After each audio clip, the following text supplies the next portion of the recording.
សូមស្វាគមន៍មកកាន់ឆ្នោតខ្មែរលទ្ធផលទេថ្ងៃសុក្រខែធ្នូថ្ងៃទី26ជា Channel ចូលចិត្តនិងចែករំលែកវីដេអូសូមអរគុណសម្រាប់ការទស្សនា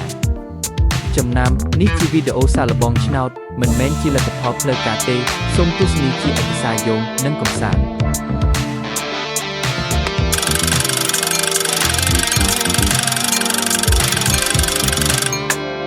រង្វាន់ទី1 7 6 1 2 5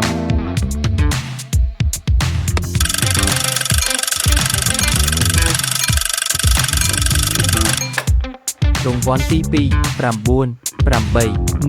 2 8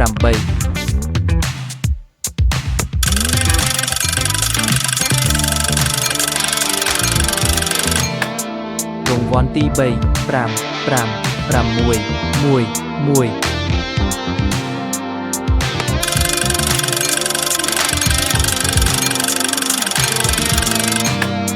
រង្វាន់ទី4 6 3 7 1 8រង្